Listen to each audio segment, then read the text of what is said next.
"You're not a real man. My ex would never say no to me." She snapped in front of her friends, so I ghosted her without a word. Now she's begging to talk, but even her ex blocked her, and I don't even think about her anymore. Hey viewers, before we move on to the video, please make sure to subscribe to the channel and hit the like button if you want to see more stories like this. Thanks. I always thought staying calm was a strength. My dad used to say, "Don't raise your voice, raise your standards." That stuck with me. I'm not loud. I'm not dramatic. I don't make scenes. And for most of our relationship, Ava said she loved that about me. "You're so steady," she told me once, tracing her fingers down my arm. "You make me feel safe." I believed her. I believed a lot of things she said. We'd been dating for about 2 years. I met her at a mutual friend's game night, and she was electric. Confident, flirty, always the center of attention. Meanwhile, I was the quiet guy on the couch sipping a drink, watching everyone else bounce off the walls. She liked that about me. At first. For the first few months, things were great. She loved that I cooked for her, remembered the small stuff, didn't play games. I was stable, supportive, and gave her space to be herself. But somewhere along the way, that stopped being enough. Little things started to shift. Compliments turned into backhanded jabs. "You're so responsible," became, "God, you're such a rule follower." "Thanks for planning that weekend trip," became, "You never do anything spontaneous." Then came the comparisons. Not constant. Not at first. Just little throwaway comments. "Jason used to surprise me with stuff like this all the time," she said once when I brought home dinner from a new restaurant. Jason, her ex. The first time she mentioned him, we were just talking late one night, and she said, "He was intense. Too much. Controlling, even." But sometimes I miss how passionate he was. I let it go. I figured everyone has an ex they remember in a weird, toxic way. Nostalgia's a liar. But then he started coming up more often. Not in a fond way, not directly, but always as some kind of benchmark. Some twisted idea of what a real man should be. The irony? She used to cry talking about how Jason treated her. She told me once he tracked her phone, showed up at her job, took her credit card, and vanished for 3 days. And now she was calling him passionate. The part of me that still cared tried to understand. Maybe she missed the drama. Maybe I was too predictable. But deep down, I think she just missed attention. Any kind, even the destructive kind. I should have left sooner. I know that now. But at the time, I just tried harder. Took her on trips. Listened more. Said yes to more things. The more I gave, the more she seemed to resent me for it. Then came the night that snapped it all in half. It was her friend Madison's birthday. Big rooftop party, lots of people I didn't know. Ava was drinking early. She always got louder after 2 glasses of wine, and tonight she was already on her 3rd when we walked in. She introduced me as her boyfriend, but almost like it was a joke. "This is Daniel, the reliable one," she said, laughing. "He's not going to throw me off a balcony like Jason threatened once. Upgrade, right?" Everyone laughed. I didn't. I just smiled politely and got us drinks. I should have left then. I wish I had. Later that night, while we were sitting with a few of her friends on this low couch by the heaters, she pulled out her phone and started showing them photos of this luxury apartment downtown. "I'm thinking of signing the lease," she said, grinning at me like it was some romantic surprise. "Isn't it cute?" I raised an eyebrow. "You're signing it?" She shrugged. "Well, we'll both be on the lease, obviously." That was the first I'd heard of it. I kept my voice low. "Ava, we haven't even talked about this. That's a 12-month lease. Downtown rent isn't cheap." She rolled her eyes, loud enough for everyone to hear. "Here we go. I'm not trying to argue," I said calmly. "I'm saying we should talk about it. Privately." Then she turned to her friends and said, "This is what I mean. He can't make a decision unless it's in a spreadsheet." I sat back, silent. And then she snapped. Loud. In front of everyone. "You're not a real man," she said. Her voice slurred just enough to sharpen it. "Jason would never say no to me. He just handled things. You're scared of everything." The music didn't stop. The conversations didn't freeze. But the air did. Her friends looked away. One of them mumbled something about going to get another drink. I just stood up. Didn't yell. Didn't argue. Didn't even look at her. I finished my beer, put the empty bottle down on the table, and walked out of the party without a word. That was the last time I saw Ava. At least, for a while. I didn't answer her texts that night. Didn't respond the next morning either. By noon, I'd blocked her on everything: phone, socials, even Venmo. I didn't post anything, didn't announce anything. I just vanished from her life. She wasn't expecting that. Ava was used to yelling, crying, storming out, and then making up the next day. She was used to drama and snap forgiveness. But I don't work that way. I moved out of our shared apartment the next day while she was still at work. I'd already been paying most of the rent anyway. I packed up everything that was mine and left the key on the kitchen counter. No note, no closure, just silence. At first, she acted like it was nothing. A few messages came in from an unknown number. "So you're ghosting me now? That's cute. You'll come crawling back like you always do." It was a party. I was drunk. Grow up. I didn't reply. 2 days later. "You seriously just moved out without a word? You're overreacting." I was just mad. "We're supposed to talk through stuff. You're acting like some petty child." "Fine. If you want to act like this, stay gone." I did. And the longer I stayed gone, the more it seemed to unravel her. By the end of the week, the tone changed completely. "Can we please just talk? One coffee. 5 minutes. I messed up. I was drunk and stupid. You know I didn't mean that. You're not even going to give me a chance to explain?" I read them all, but I never responded. There wasn't anything to explain. She said what she meant.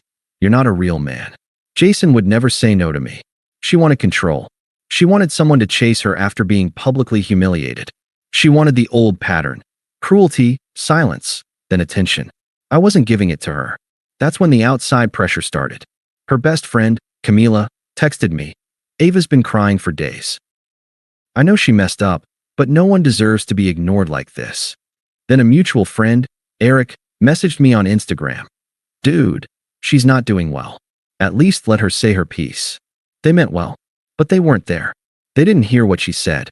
Or maybe they did and just didn't care enough to remember it. I didn't explain myself. I didn't argue. I just removed both of them too. That weekend, I stayed with my coworker Lena. She offered her guest room when I mentioned I needed a place for a while. She didn't ask for details, didn't pry. She just handed me a spare key and a blanket and said, "You don't owe anyone your peace." I'll never forget that. We weren't close before, but that week changed things. She saw me at my lowest and never asked for anything in return. We'd eat quiet dinners, talk about stupid work stuff, watch shows on opposite ends of the couch. It was peaceful. Meanwhile, Ava's silence didn't last long. I started getting new number texts every few days. I knew they were from her even before opening them. "Jason's not answering my calls. I think he blocked me. I didn't even want to talk about that apartment. You made it awkward. I was trying to build a life with you. But you just ran. Don't you miss me?" It was all slipping through her fingers. Her grip, her image, her control. One night, she sent a voice message. I didn't play it. I just watched the waveform bounce, then deleted it. She even tried Venmo messaging me $1 with "Can we talk?" I hit block again. I started sleeping better, working harder. Lena and I got closer. She never brought up Ava unless I did. I appreciated that. It made it easier to let the weight drop. And somewhere in the middle of it all, I realized I wasn't sad. I was free. Ava wasn't just toxic. She was performative. Everything was for attention, control, or reaction. The second I gave her none of that, the illusion shattered. She wasn't heartbroken. She was humiliated. Jason didn't want her. I didn't want her. And for the first time, she was forced to sit in silence she didn't control. I didn't need revenge. I didn't need closure. I just needed to not care anymore. And that's exactly where I was headed. I thought blocking Ava would be the end of it. But people like her don't go quiet without a fight. Not when they've lost the spotlight. The next time I heard her name was at work. Lena walked into the break room, phone in hand, shaking her head. "You're not gonna believe this," she said. "Guess who just followed me on Instagram?" I didn't have to guess. "She liked 2 of my selfies," Lena went on. "One from, like, a year ago. What's she trying to do? Mark territory that isn't even hers?" I sighed. "She's spiraling." "No," Lena said. "She's watching." Ava didn't message Lena directly, but it was obvious. She was trying to rattle something. Test the water. See if I'd come chasing if she got close enough to someone I trusted. It didn't work. Instead, it made things clearer. A few days later, Eric, the mutual friend who tried to defend her, sent me a screenshot. It was a Facebook post from Ava's sister. Ava had apparently gone to see Jason again. Again. They got in some kind of fight, public, messy, dramatic. Someone called the cops. No one got arrested, but it made enough of a scene that Ava's parents were called to pick her up. Jason blocked her the next day. I didn't laugh. I didn't feel vindicated. I felt nothing. It wasn't my life anymore. But her descent didn't stop there. I started hearing things from people I hadn't spoken to in months. She got into a shouting match with one of her friends at a bar. She lost a freelance client because she missed 2 deadlines in a row. Someone saw her crying in a parking lot next to her totaled car. No one hurt, just a dumb accident, but it added to the pile. And through all of it, she kept trying to message me from new numbers and accounts. I know I messed up. We had something real. Don't throw it away. He wasn't who I thought he was. But you were. I miss how you looked at me. No one looks at me like that now. She was starting to realize the damage was permanent.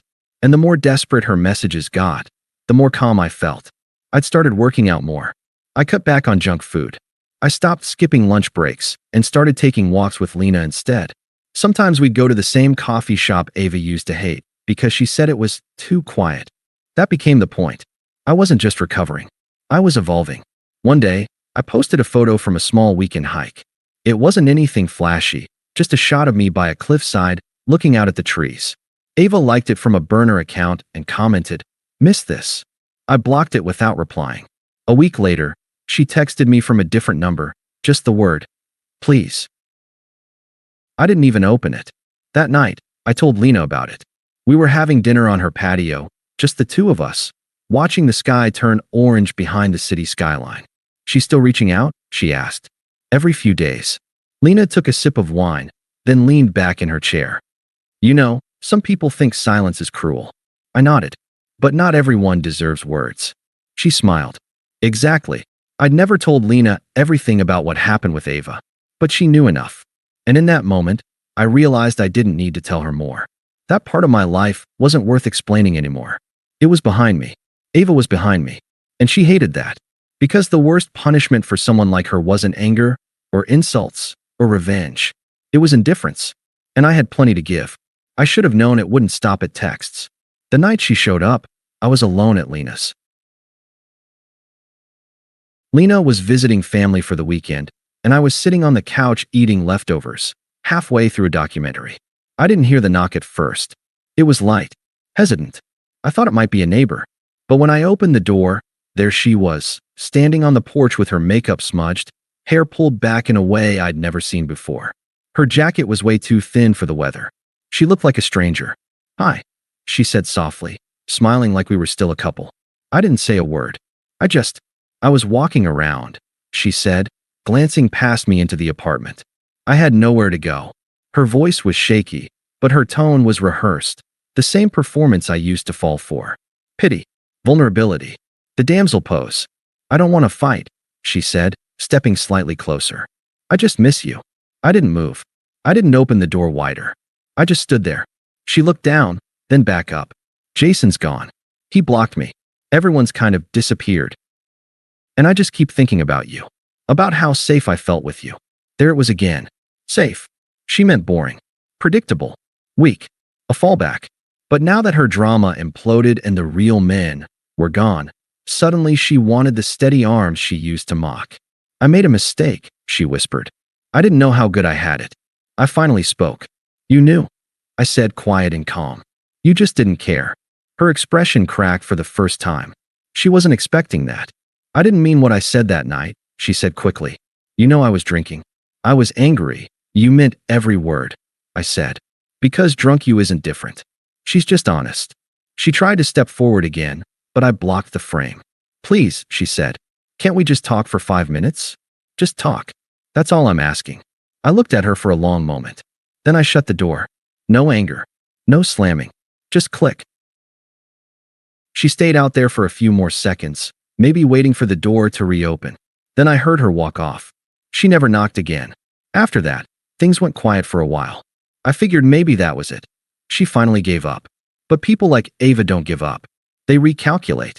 2 weeks later, I got invited to a mutual friend's engagement party.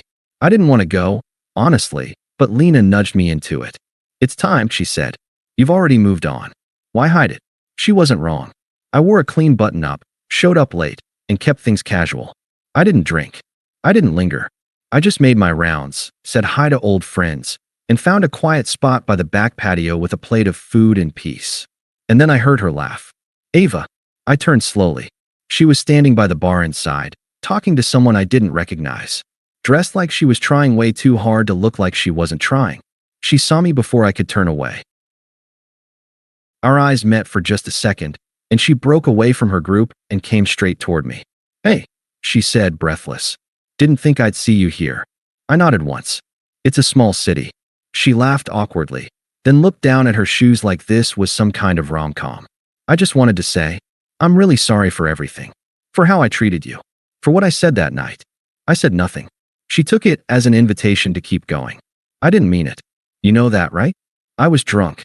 I was trying to impress my friends. It was stupid. I let her talk. I was scared, she said. You were so calm all the time. It made me feel alone. Like you didn't care. I finally spoke. I was calm because I trusted you. I said. Because I thought we were partners. Turns out, I was alone the whole time. She blinked hard, like she was trying not to cry. Jason's not who I thought he was, she whispered. He used me. I was so stupid. You were selfish, I corrected. Not stupid. You knew exactly what you were doing. You just didn't think I'd walk. I just needed to feel wanted, she said, her voice rising slightly. He made me feel that way. You didn't. I tilted my head. So it was my fault you cheated? She opened her mouth, then shut it. I didn't cheat, she muttered weakly. No, I said. You just degraded me in public and chased the guy you used to cry about. That's not cheating.